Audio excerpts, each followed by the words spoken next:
Assalamualaikum warahmatullahi wabarakatuh. Hari ini saya ingin menjelaskan mengenai strategi memilih analisis statistik. Jadi jika teman-teman kebingungan ingin mengetahui kapan sih kita menggunakan statistik non-parametrik, kapan kita baiknya menggunakan t-test atau ANOVA, kapan baiknya kita menggunakan regresi atau faktor analisis, cluster, korelasi, structural equation modeling, itu mungkin teman-teman bisa melihat untuk mengetahui analisis apa yang tepat untuk data yang kita miliki, teman-teman harus memahami dulu bagaimanakah hubungan antar variabel, apakah ada hubungan dependensi atau tidak. Nah, jika tidak ada hubungan dependensi, maka teman-teman bisa menggunakan correlation atau korelasi, faktor analisis, dan cluster analisis. Namun jika ada hubungan dependensi seperti ada IV atau independent variable atau kita sebut variabel bebas dan juga ada variabel dependent atau variabel terikat, maka teman-teman bisa menggunakan statistik non-parametrik seperti Kruskal-Wallis, Mann-Whitney, Friedman test, t-test atau ANOVA, regresi, discriminant analysis, dan juga structural equation modeling. Tapi kapan menggunakan ini semua kita pelajari pada slide. Nah, untuk mengetahui jenis analisis statistik apa untuk yang hubungannya dependen dulu ya teman-teman, ada variabel independen dan juga variabel dependen atau variabel bebas dan variabel terikat. Teman-teman itu harus mengetahui dulu jenis variabel independennya itu nominal atau ordinal, interval atau rasio. Dependennya pun demikian, nominal atau ordinal, interval atau rasio. Perbedaan jenis-jenis skala ini bisa teman-teman lihat pada video yang lain dari channel saya ini ya. Nah, untuk jika teman-teman itu memiliki independent variabel nominal atau ordinal bertemu dengan DV nominal ordinal, ini pilihan statistiknya, statistik non-parametrik. Namun jika IV-nya itu nominal ordinal bertemu dengan DV interval atau rasio, maka kita gunakan t-test atau ANOVA. Jika IV-nya itu interval rasio bertemu dengan DV interval rasio, maka kita biasanya pakai regresi. Nah, jika IV-nya itu interval rasio bertemu dengan DV yang sifatnya nominal ordinal, maka kita gunakan diskriminan analisis. Teman-teman melihat ini saya letakkan korelasi faktor analisis, cluster analisis di luar. Ini artinya mereka itu tidak ada IV dan juga DV. Mari kita lihat contoh berikut ini. Apakah jenis kelamin berpengaruh terhadap pendapatan? Nah, wah bingung nih kita mau pakai analisis statistik apa. Ya, kita harus pahami dulu bahwa jenis kelamin itu kan pilihannya hanya ada pria dan wanita. Sudah pasti dia nominal ordinal. Nah, berarti di sini tinggal pilihannya Anda pergi ke statistik non-parametrik atau t-test ANOVA. Jika pendapatannya itu diukur misalnya dengan besar dan kecil, itu kan berarti dia variabel nominal ordinal juga. Nominal ordinal bertemu, si jenis kelamin bertemu dengan nominal ordinal besar kecil, kita gunakan statistik non-parametrik. Tapi jika si pendapatannya kita ukur dengan titik-titik juta rupiah, maka dia itu tergolong variabel interval atau rasio. Maka IV nominal ordinal bertemu dengan DV interval rasio, maka kita gunakan t-test atau ANOVA. Nah, sekarang, wah, t-test ANOVA itu apa bedanya gitu ya? T-test dengan ANOVA sama-sama IV-nya itu nominal ordinal bertemu interval rasio DV atau variabel dependent, tapi tergantung si IV-nya itu terdiri dari dua kategori atau lebih. Kalau dua kategori kita gunakan t-test, kalau lebih dari dua kategori kita gunakan ANOVA. Ya, contohnya. Pertanyaan penelitiannya, apakah perbedaan lokasi kota administrasi di DKI berpengaruh terhadap harga rumah?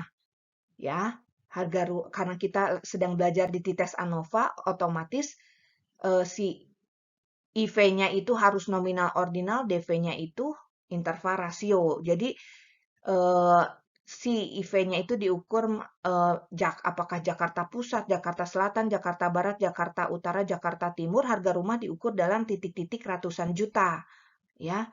Oke. Nah, jika Anda hanya membandingkan apakah terdapat perbedaan harga rumah di Jakarta Pusat dan Jakarta Selatan saja, berarti itu TITES karena hanya dua kategori.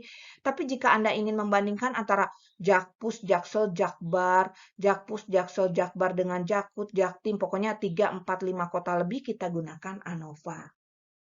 Oke.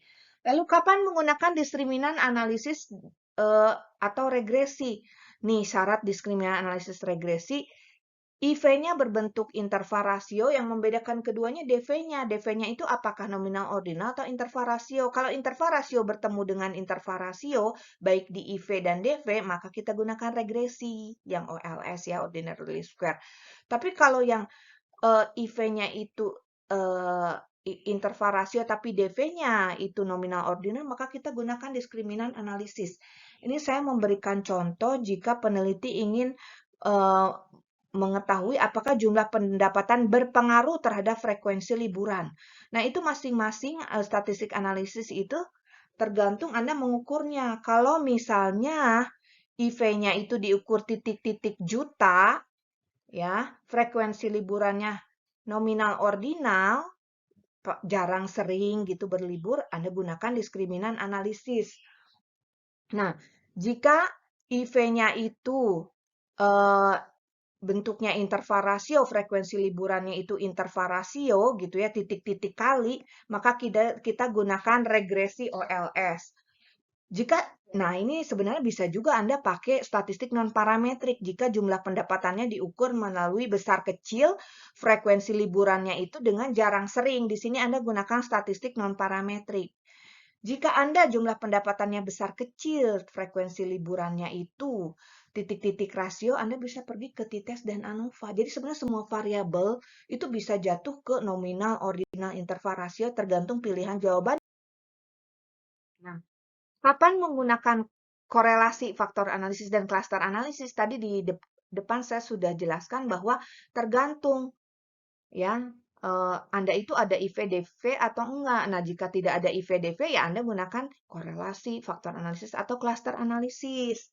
Nah, ini kata kuncinya tidak ada pengaruh. Anda tidak boleh menggunakan kata pengaruh di sini ya. Jadi kalau di korelasi, faktor analisis, klaster analisis, Anda hanya ingin mengukur apakah ada asosiasi atau hubungan. Ya, tidak ada IV-DV ya. Apakah jumlah pendapatan berasosiasi atau berhubungan dengan frekuensi liburan? Nah, ini Anda bebas. Anda boleh menukar posisinya dan membalik ininya statementnya apakah frekuensi liburan berasosiasi atau berhubungan dengan jumlah pendapatan. Di sini maka diukur dengan korelasi. Nah, jika peneliti ingin mengetahui faktor-faktor apa yang mempengaruhi wisatawan dalam berwisata, lalu peneliti bertanya pada 1.000 responden dan dari data faktornya itu bermacam-macam hingga ada 50 faktor. Namun peneliti hanya ingin mengetahui 5 atau 10 faktor saja yang terbesar, bukan signifikan, iya ya betul, faktor yang paling sering disebut itu, maka kita gunakan faktor analisis. Di sini kita ada reduksi data. Nah, jika 1.000 responden itu ingin dikelompokkan ke dalam kelompok berdasarkan kemiripannya berwisata, tanpa mereduksi jumlah respondennya, maka kita gunakan klaster analisis. Jadi beda faktor sama klaster adalah, kalau faktor ada reduksi data, klaster analisis tidak ada data. Nah, terakhir, kapan kita menggunakan structural equation modeling? Jika ada IV dan DV, namun peneliti memiliki hubungan struktural kompleks. Lihat di sini, ada intervening atau mediating variabel mediasi, ada independennya banyak, dependennya melewati dulu variabel mediasi. Nah, ini kan hubungannya kompleks, jadi teman-teman menggunakan structural equation modeling. Nah, untuk Lisrel, Amos, PLS, Tata, M+, itu semua bisa untuk data IV dan DP metrik. Namun saya sendiri sebenarnya tidak pernah menggunakan nih yang M+ dan Lavan, namun katanya jika DP-nya kategorik bisa menggunakan M+ dan Lavan atau R ini.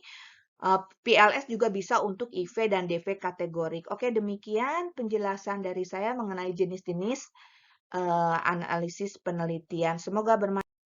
Warahmatullahi wabarakatuh.